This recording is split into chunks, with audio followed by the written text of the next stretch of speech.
Supreme কোর্টের রায়ে 2009-এর রোপা অনুযায়ী বকেয়া ডিএ দেওয়ার যে নির্দেশ দেওয়া হয়েছিল তা কেবলমাত্র সরকারি কর্মচারীরা পেয়েছেন কিছু অংশ, কিন্তু এখনও পর্যন্ত গ্র্যান্টিনেট এছাড়া কেএমসি এবং পঞ্চায়েত কর্মীরা এবং অন্যান্য কর্মীরা এখনও পাননি।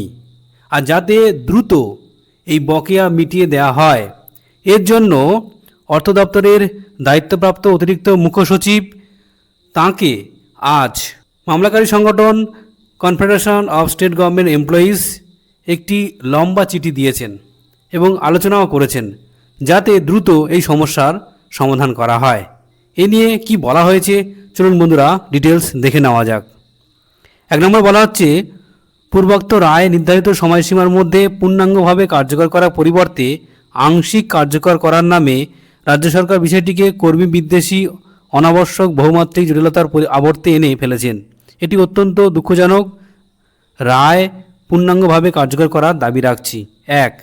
দ্বিতীয়ত, রোপা 2009-এর মহামান্য সুপ্রিম কোর্টের রায় অনুসারে বকেয়া ডিএ বা ডিআর গণনা করার এক এবং একমাত্র সূচক এবং এআইসিপিআই, কিন্তু সরকার বাস্তবে অস্তিত্বহীন তথাকথিত স্টেট বেসড সিপিআই এর নামে পরিকল্পিত ভুল বা গণনায় কর্মরত অবসরপ্রাপ্ত কর্মীদের ভয়াবহ ও নজিরবিহীন ক্ষতির শিকার হতে বাধ্য করেছেন।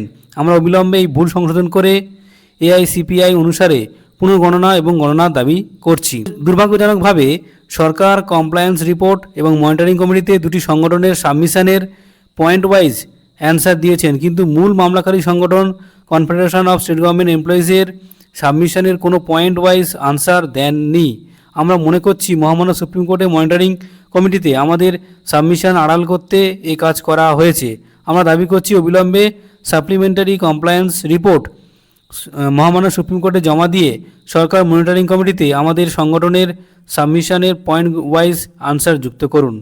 এখনও পর্যন্ত এপ্রিল 2008 থেকে ডিসেম্বর 2019 পর্যন্ত এআইসিপিআই অনুসারে বকেয়া ডিএ বা ডিআর প্রদানের বিষয়ে রাজ্য সরকার গ্র্যান্ড ইন এইড ইনস্টিটিউশনগুলির কর্মরত অবসরপ্রাপ্ত কর্মী, ওয়ার্ক চার্ট কর্মী, ডিএ প্রাপক সরকারি চুক্তিভিত্তিক কর্মী, ডেলি রেটেড সরকারি কর্মীদের বিষয়ে কী সিদ্ধান্ত নিয়েছেন আমরা জানি না। অবিলম্বে এনাদের জন্য বকেয়া ডিএ ডিআর প্রদানের সময় ভিত্তিক পেমেন্ট শিডিউল ঘোষণা করার দাবি জানাচ্ছি। 5. রাজ্য সরকার ইতিপূর্বে মহামান্য সুপ্রিম কোর্টের estimated impact on the state government as per impugned order শিরোনামে প্রদত্ত তালিকায় গ্র্যান্ড ইন্ড এইড এমপ্লয়িজ কলমে আদালতের রায় কার্যকর করতে গ্র্যান্ড ইন্ড এইড ইনস্টিটিউশনের কর্মরত অবসরপ্রাপ্ত কর্মীদের জন্য প্রস্তাবিত খরচের তথ্য দিয়ে স্বীকার করে নিয়েছেন যে এই কর্মরত অবসরপ্রাপ্ত কর্মচারীরা মহামান্য সুপ্রিম কোর্টের রায়ের আওতাভুক্ত। এখন সরকার কেন অবস্থান বদলে এই কর্মীদের আদালতের রায় অনুসারে বকেয়া ডিএ বা ডিআর পাওয়ার আইনি অধিকার অঙ্গীকার করছেন? সরকার কি এভাবে অবস্থান বদল করতে পারেন? আমরা দাবি করছি এই কর্মীদের আইনি অধিকার হিসাবেই বকেয়া ডিএ এবং ডিআর দিতে হবে। এখনও বিপুল সংখ্যক কর্মীদের সার্ভিস বুক তৈরি এবং সেগুলি সংশ্লিষ্ট পোর্টালে আপলোড করার কাজ বাকি। অবিলম্বে প্রয়োজনে কাজটি আউটসোর্সিং করে এই কাজটি দ্রুত সমাপ্ত করতে হবে। কেএমসি এলাকায় ব্যাংকগুলি থেকে পেনশন প্রাপক সরকারি পেনশনারদের বকেয়া ডিএ পাওয়ার জন্য আর কতকাল অপেক্ষা করতে হবে? অবিলম্বে এদের বকেয়া ডিএ রিলিজ করুন।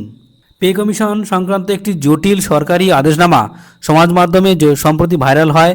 এই নিন্দনীয় প্রয়াস কর্মী সমাজে বিভ্রান্তি তৈরি করে। এই ধরনের অপরাধমূলক কাজে সরাসরি সরকারের মর্যাদা ও বিশ্বাসযোগ্যতা চ্যালেঞ্জ করে। অবিলম্বে অপরাধীদের চিহ্নিত করে তাদের দৃষ্টান্তমূলক শাস্তির ব্যবস্থা করতে হবে, যাতে ভবিষ্যতে কোনো দুর্বৃত্ত সরকারি আদেশনামাকে কৌতুকের সামগ্রী করে তোলার দুঃসাহস না করে। অবিলম্বে প্রয়াত পেনশনার ফ্যামিলি পেনশনের আইনসঙ্গত উত্তরাধিকারীদের বকেয়া ডিএ প্রদান তৎপর হতে হবে। আমরা চাই সরকার মহামান্য সুপ্রিম কোর্টের এই রায় পূর্ণাঙ্গ এবং অবিকৃতকারে অবিলম্বে কার্যকর করুন। এই রায় সংক্রান্ত বিষয়ে বাইরে কয়েকটি গুরুত্বপূর্ণ বিষয় উপস্থাপন করছি, যেমন পুরাতন পেনশন স্কিমের বদলে নতুন পেনশন স্কিম কার্যকর করার যে উদ্যোগের আমরা তীব্র বিরোধিতা করছি। আমাদের দাবি পেনশন সিস্টেমে কোনো বদল যেন সরকার না করে।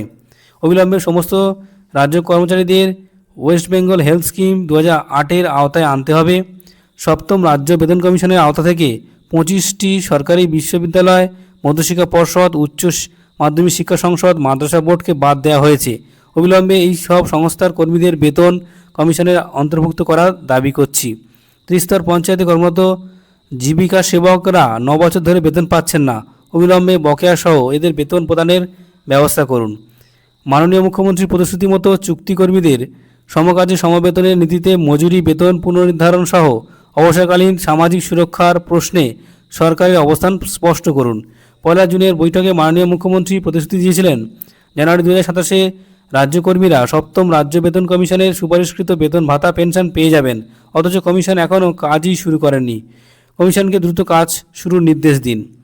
পিএসসি দুর্নীতি তদন্ত, পিএসসিকে অর্থ দপ্তরের আওতা থেকে বার করে 100% সাংবিধানিক নিরপেক্ষ সরকারের নিয়ন্ত্রণমুক্ত স্বশাসিত সংস্থা হিসেবে গড়ে তোলা এবং সেই পুনর্গঠিত পিএসসির মাধ্যমে সমস্ত শূন্য রাজ্য কর্মী পদে নিয়োগের দাবি করেছিলাম মাননীয় মুখ্যমন্ত্রীর সঙ্গে বৈঠকে। এ বিষয়ে সরকারি পদক্ষেপ সম্পর্কে জানান। সরকারের সঙ্গে কর্মীপক্ষে নিয়মিত বৈঠকের মেকানিজম জয়েন্ট কনসালটেটিভ কমিটি গঠনের দাবি করেছিলাম গত 1 জুনের বৈঠকে।